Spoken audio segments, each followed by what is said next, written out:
Hello! I've been wanting to make a series of videos that are useful for foreigners who are coming to Japan either to live or just travel. And this is that start. This is the start of that. I've been doing a whole bunch of travel videos about some of my favorite places in Japan and showing you like some of the Kinosaki Onsen and Kamakura, Kyoto, some of the more special things you can do there. And this is just how to survive. So I'm going to put this number on the screen right now. Write it down, save it in your phone, knit it into a sweater, cross stitch it onto your sleeve. Just keep this number. Anytime you get sick, you just call this number and they answer in Japanese and you're like, excuse me, do you speak English? And they're like, oh yes, hello, hello, how can I help you? And I'm like, oh, please find me a doctor. And they do. So what you tell them is what's wrong, what type of doctor you want, if you want a doctor that has walk-in hours, where you want the doctor to be around. If you say, oh, I'm staying in Ginza area, can you please find me a doctor in Ginza? What type of insurance you have. If none, you can go and still pay the full price, and it's not that expensive in Japan compared to America. Just saying. And they find you a doctor. No, not just a doctor. They find you several options to choose from. I'm going to go through now and tell you some of my experiences going to Japanese doctors. Now, I'm not going to film very much going there because I do want to respect the privacy of the patients, because that is something that's a bit naughty. I'm going to go to an eye doctor, I'm going to go to a dentist, and I'm going to go to a gynecologist because I'm a woman. Okay, so let's go. So this is where the vlog takes a dramatic turn. I have a bladder infection.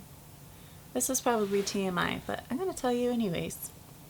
So I was so innocently and ironically making this vlog and planning it about going to doctors in Tokyo when disaster strikes and the universe decides to plague me with this common infection called a bladder infection, or UTI, urinary tract infection, for those who are blessed enough to not have experienced it. Anyways, the universe has bestowed upon me this burden of being a woman with a short pee hole.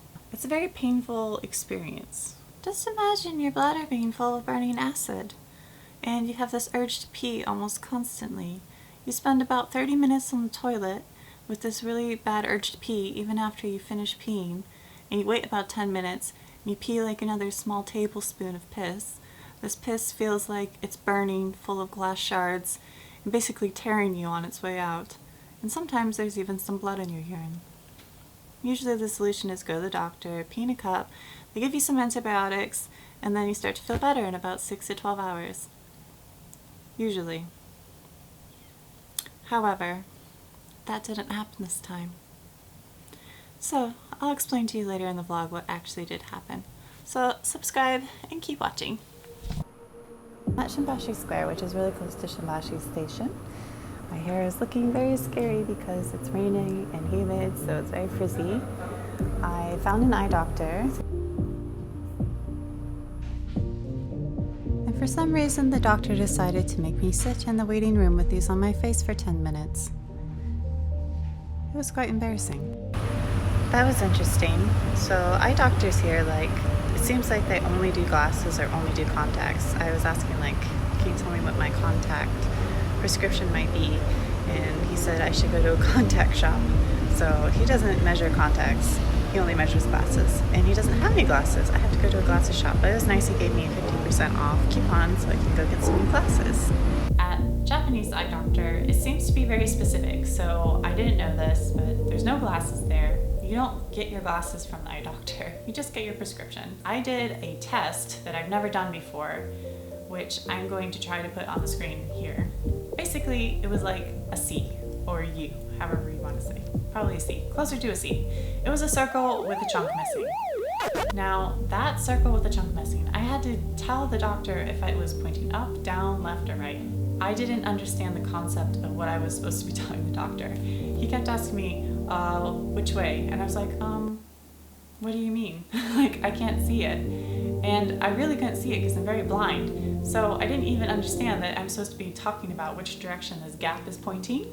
And yeah, so it took me, I don't know, about 4 minutes to figure it out before I was like, oh, I'm supposed to be telling him which direction the gap is pointing. He put these glasses on me that have my new prescription in it, and he wanted me to wear them for 10 minutes just to make sure that my eyes were okay in the new prescription. He's like, oh, can you still see your phone? Can you see distance? I'm like, yeah, that's fine. So that was interesting. So I took my prescription and I went to an eyeglass shop, which didn't really have a lot of options. Like, I don't know, maybe maximum I had 30 options. But in reality, it was like 3 options and different colors of those 3 options. So I just picked out some basic glasses, which I will pick up soon, and I will show you a photo here of my glasses.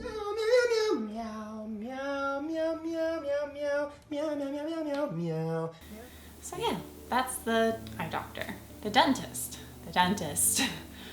Who likes going to the dentist? I don't know. Not me. And call me judgmental, but believe it or not, I'm going to be harsh about this because I actually used to work in a medical profession. It's just so disgusting. It's uncomfortable. It's like a real big violation of space. Like, I get going to the gynecologist is definitely a violation of your personal space, but it feels worse that they're in your face, if that makes any sense. A doctor sticking their hands down there, it's kind of like, well, it's pretty far away from my brain, so I feel a little bit less like weird about it. Someone sticking their hands in your like open mouth and like pulling you every which way and poking you with metal sticks and causing a lot more pain than anything else. Yeah, that's the dentist. And also, it is the one thing I'm squeamish about. All right, for those who don't know me, I used to work in a medical profession. I used to be a nurse. I used to work on the ambulance, and I have a pretty strong stomach. I can handle some pretty disgusting, gnarly, like traumatic looking injuries. I'm pretty good at this type of stuff. I've seen lots of dead people and animals. You know, I'm not that fazed. However, when it comes to mouths, that is the one thing that could possibly make me faint. If I see someone's bloody mouth bleeding, or if I had to deal with like pus or really terrible smells, oh my gosh, I'm getting sick just thinking about it. I remember, I discovered this actually, okay, let's back up.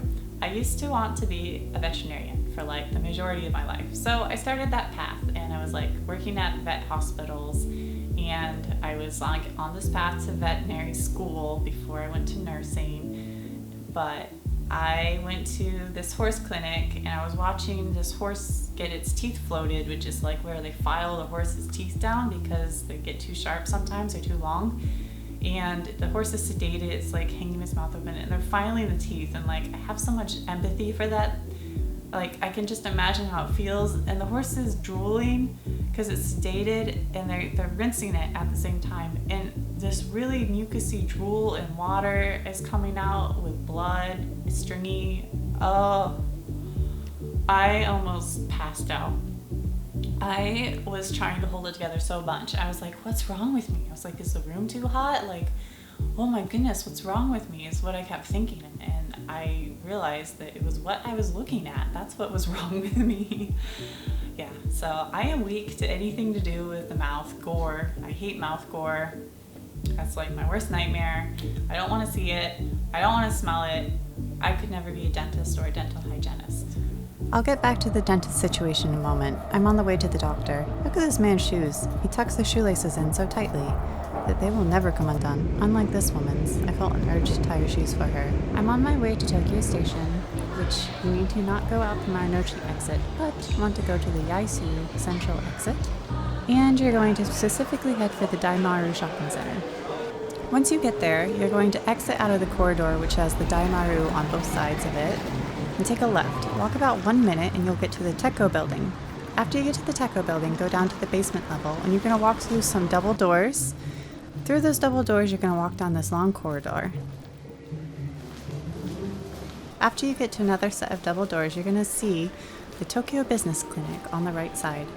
It's great because it just offers walk-in hours. You don't need to make an appointment, and they have English-speaking staff, and foreigners can go there comfortably. After you leave Tokyo Business Clinic, go back the way you came through the double doors, and on the left-hand side, when you see a bird, that is the pharmacy. Alright, so back to topic. How Japanese dentists differ from American dentists.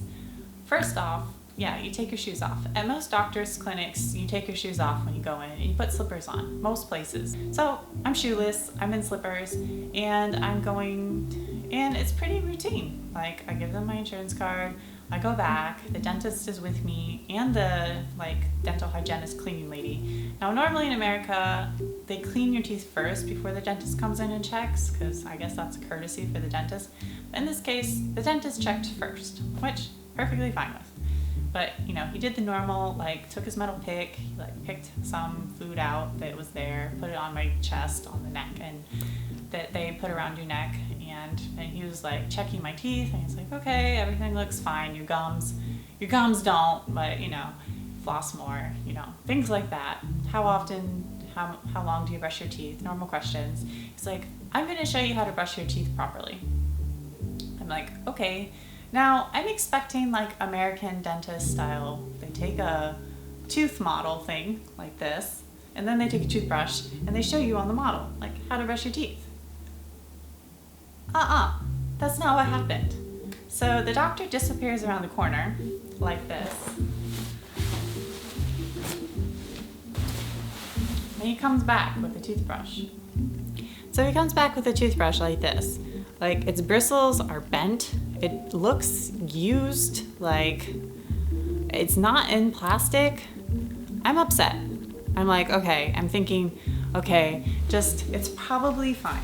I'm thinking, okay, it's probably clean. He's a dentist. He's a doctor. He wouldn't just take a used, old, uncovered, bent bristled, who knows who's used this toothbrush out of his cabinet and come at me and shove it in my mouth, right?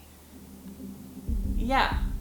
Well, whether it was used or not, he did shove it in my mouth. And he shoved it in my mouth dry, with no toothpaste, and he proceeded to brush my teeth for an uncomfortable 5 minutes with this dry toothbrush. And I'm just like, okay. And he's like, this is how you should be doing it. Take a very, very soft bristled toothbrush. Only focus on the gum line.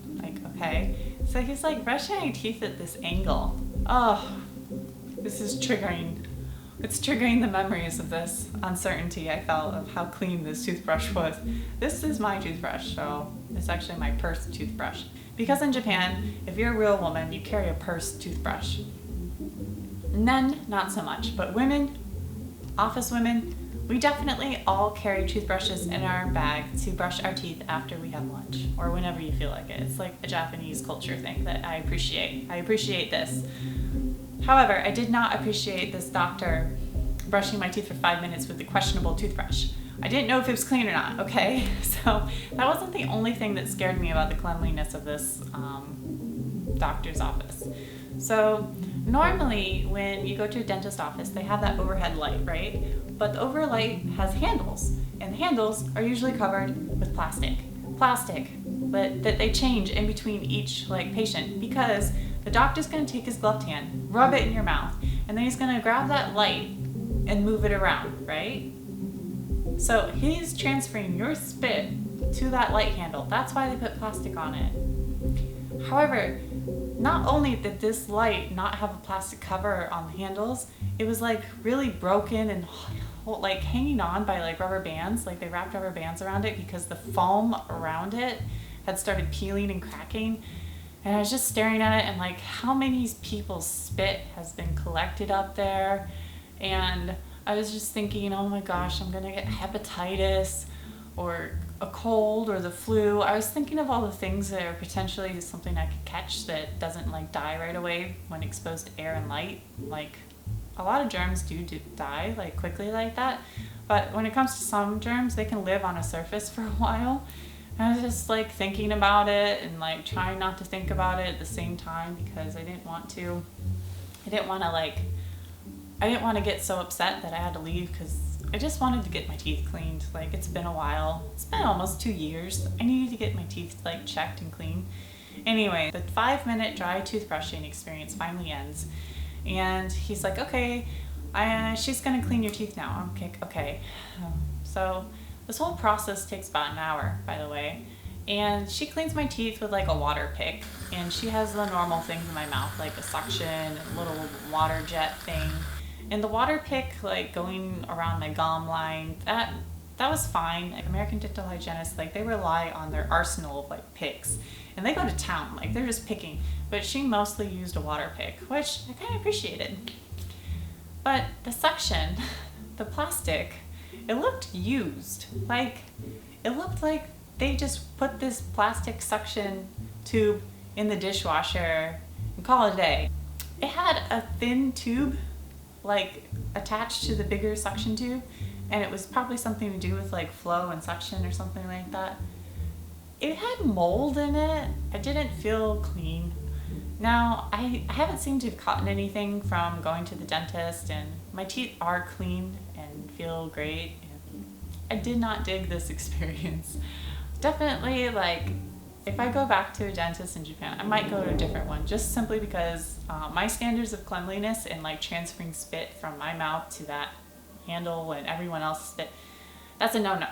I don't know who likes going to dentists, but if you're out there, I can't relate. Waiting for a bus to take me back to the doctor.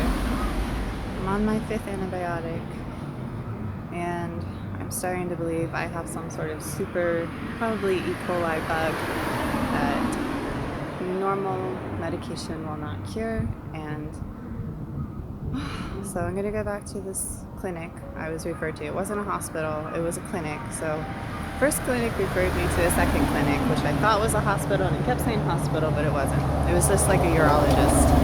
Now I'm going to get a referral to an actual hospital and demand treatment because I am tired of feeling like my pee burns like acid and I just want to be healed. I'll update you when I get to the doctor.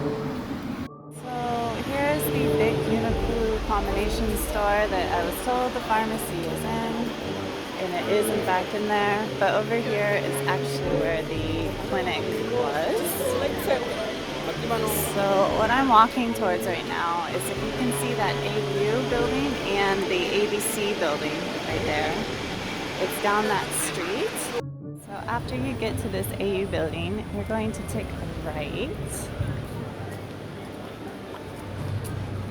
There's some sort of little street festival going on right now. I don't know why having a bladder infection makes my voice like hoarse, but it does.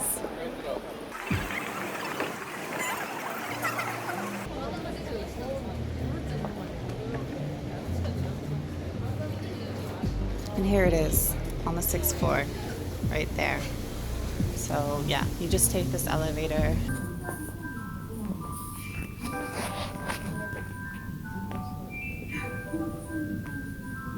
I'm interrupting my story to tell you a little bit about handicap awareness. So I was following this woman who had like a dog carrier thing on her back. I don't know if it was a ferret or if it was actually a dog, but it kind of smelled like dog poop. And I was like, why is it smelling like dog poop as I get closer to the bathrooms? And I was dreading going to the toilet because I was like, it's going to smell. I realized it's her animal. And she goes into that handicap bathroom, and then another woman in a wheelchair comes into the normal restroom where I was washing my hands, and she struggled to get into like a normal stall because somebody with a pet took over the handicap toilet, so, and is still in there probably cleaning up poop from inside the carrier. So yeah, just a little bit of handicap awareness. Don't do that. And in other news, I finally got the proper reference letter to go to an actual hospital. The first clinic said they were sending me to a hospital, but actually it was another clinic specializing in urology. That doctor gave me 2 antibiotics, which are not working. They kind of work, like it improves it slightly, and then as I get to the end of my round of antibiotics, my symptoms get worse again. So I'm fed up. I've been in pain for like 3 weeks now, and I went back to this urologist clinic, and I was like, I need a reference letter to hospital. He's like, no, take the medicine 2 or 3 more days and see if you feel better. I was like, I'm over it. I'm going to the hospital with or without your reference letter. He's like, fine, I'll write you a reference letter. So he was a little stubborn about that. And apparently the hospital he wrote me the letter to, which my friend recommended, is the one he used to work at. So that's not optimistic for me because he keeps giving me oral antibiotics, which aren't solving the thing. I'll update you when I get into the hospital. If you're living here like me, you need to have national health insurance. I have national health insurance, so That means it covers about 70% of my doctor's visits. I have to pay about 30%. Now, I've never had to pay more than like 5,000 yen for the visit itself, but if I wanted to get medications or something like that, that obviously costs more. It usually averages around 1,000 to 5,000 yen just for the visit, depending on what you're going for. Last but not least, the one everyone wants to know about. I decided to go into a walk-in clinic for my gynecologist.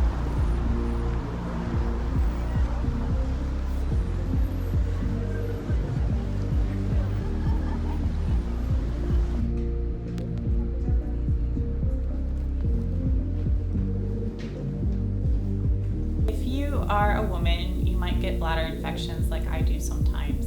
If you're in Japan and you have bladder infection, you should just go to a gyno because they can give you the antibiotics for it.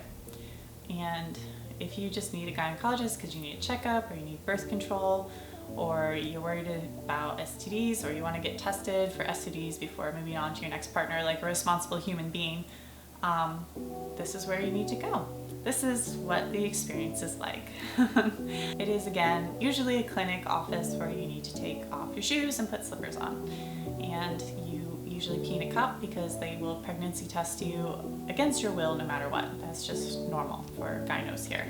And then you go into the back room and there's always a female nurse present with the doctor. And the doctors are usually male here. There's not that many female doctors. I mean, they exist, there's just mostly male. You are told to take off the bottom half of your clothes and you are put into this robotic chair, which is very entertaining. It kind of distracts you from the experience because you're like, oh, I'm in a robot chair.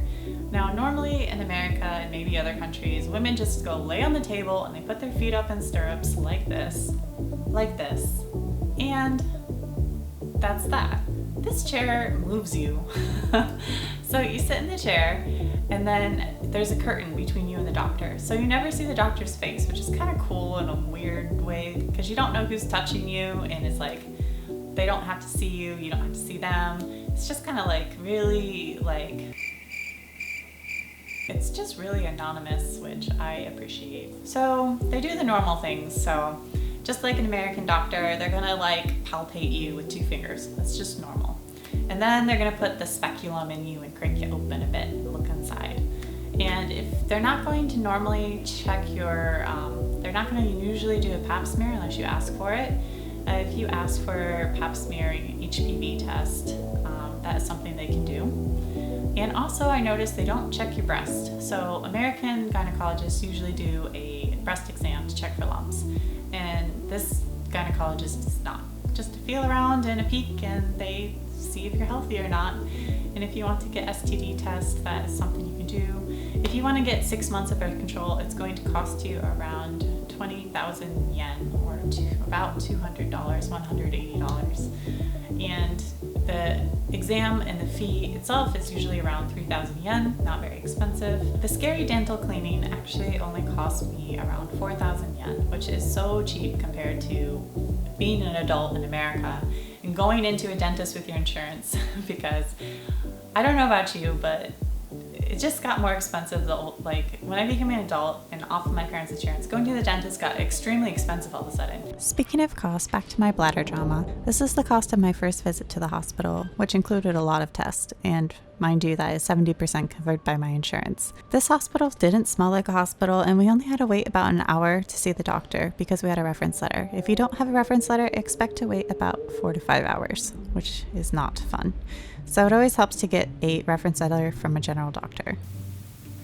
It's like 3 weeks later and I'm finally healed. I'm just going to recap really quickly what happened at the end, just so any other women who go through this problem, or men, it can happen to men too. So it turns out I did have a urinary tract infection for like maybe the first 3 antibiotics that kind of weren't working. And then finally by like the 4th or 5th antibiotic I tried, it must have killed the bladder infection, but it also killed all my natural good bacteria and flora. Like your body always has a balance, has like good and bad bacteria, and they always balance each other out. Well, what that means is usually yeast infection. So if you're a woman or a man and you've taken antibiotics for some other sickness, you might get like yeast growing on your tongue or yeast growing in your vagine. And in my case, it was the vagine. So I kept feeling burning. Like, it was a really mild case. Like, I've had this yeast problem before when I've taken antibiotics for like sinus infections, and this felt like, it just felt like a continuation of my symptoms. Like, I just felt burning when I would pee like half of the time. It wasn't consistent. It wasn't like every single time. So I thought I still had a bladder infection. So I was really frustrated going to the doctor. He didn't believe me that I had a bladder infection anymore because the bacteria count in my urine test was so small at the hospital. But I was like, well, it's there, my pain is there, fix it. And he's like, I don't know what to do, just like stop taking medicine, take pain medicine. I was like, pain medicine's not gonna solve anything. That day he was like, well, I don't believe that it's actually in your bladder anymore, so how about we do a catheter catch? So a catheter catch is basically like sticking a straw up your bladder and then pulling out clean urine where it can't touch anything on the outside. And that's what he did. He also shoved a camera up there and looked around. He said everything was a beautiful bladder. And all my tests were basically negative at this point. So I'm getting so frustrated. It still burns when I'm peeing. I'm like, why? And I bet everyone out there is thinking, STD. No, I don't have that problem. But it was a very mild yeast infection. So mild, it didn't have the traditional yeast infection symptoms. Like, most yeast infection symptoms are like heavy amounts of cottage cheese discharge. It doesn't smell, but you're gonna feel itchy and like tenderness and burning. I didn't feel like any of that, except for when I would pee, I felt slight burning. But I guess I was taking so many antibiotics, it was enough antibiotics to kind of hold off the yeast infection. And like, the yeast infection would start to get worse when I was coming off the antibiotics, and it kind of makes sense. So I just took too much medicine. I did have a very like antibiotic resistant bladder infection in the beginning, which turned into a yeast infection. And I went back to that hospital to tell this doctor who just rubbed me the wrong way. He was like a hippie.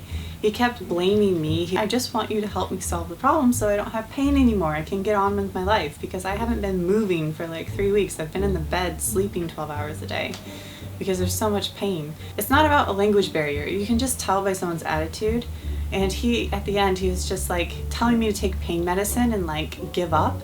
I'm like, no. That's not, you don't just give up on your problems, take pain medicine and hope it goes away.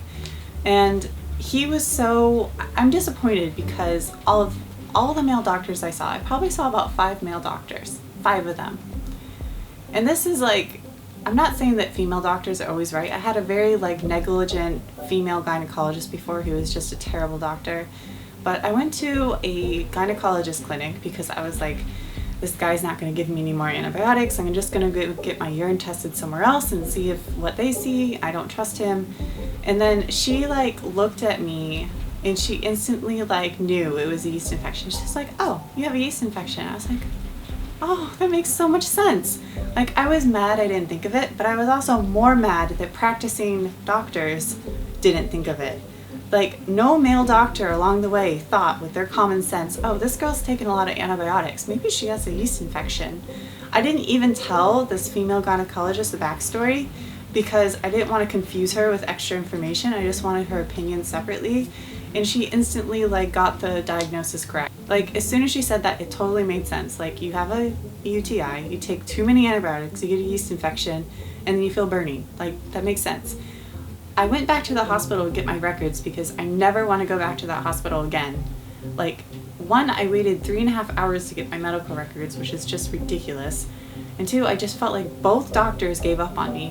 One of them lied to me about the CT scan place being way too busy to like see me that day, but it was like a ghost town in there. He just didn't want to do any work. I mean, I'm not trying to bash Japanese doctors. This is just how doctors are like all over the world. They're humans. They're not like God. They're not perfect. And a lot of them are just like reading out of a book, a textbook. So it's great. I'm pain-free now. I'm healed. I feel much better. Oh, that illness took so much out of me. Like 3 weeks of like not moving and being like bed rest basically. I'm gonna start exercising again and making actual like exercise videos for you guys because it's actually something I'm secretly good at doing for getting like desired results. If anybody out there has like spare moolah and they're interested in seeing me like turn up my output in production and vlogs, please like either subscribe to my Patreon or comment if you would be interested in getting like coffee or teacups with like either Meganisms or like Megan artwork on it, because I have like dedicated my life to YouTube prematurely now and it's not making financial ends meet whatsoever. I make like $11 a month right now, just being straight with you. And any little bit helps. So if you guys are interested in coffee or teacups that you can sip while you're watching my channel, I would be really appreciative if you guys let me know and I'll work on producing those. And if you're new to my channel, please subscribe. Thank you. I hope I never have to make a sick video again about going to doctors, okay, ever again. Okay, thank you. Bye-bye.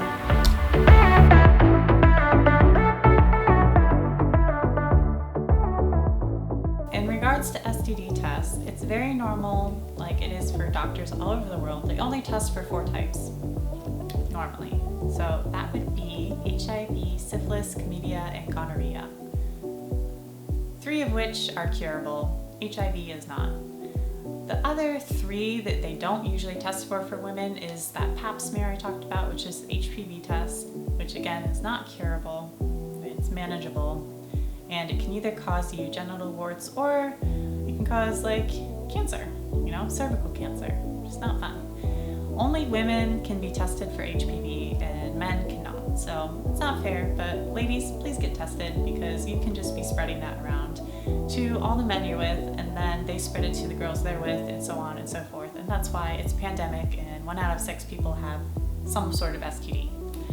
Okay, and then the other 2 is herpes or HSV. They don't test for that normally. Now you can have 2 types of HSV, HSV on your mouth or HSV on your hoo-ha. And those 2 change places now. It used to be like only mouth or only hoo-ha, but now it's like mouth hoo-ha switcheroo.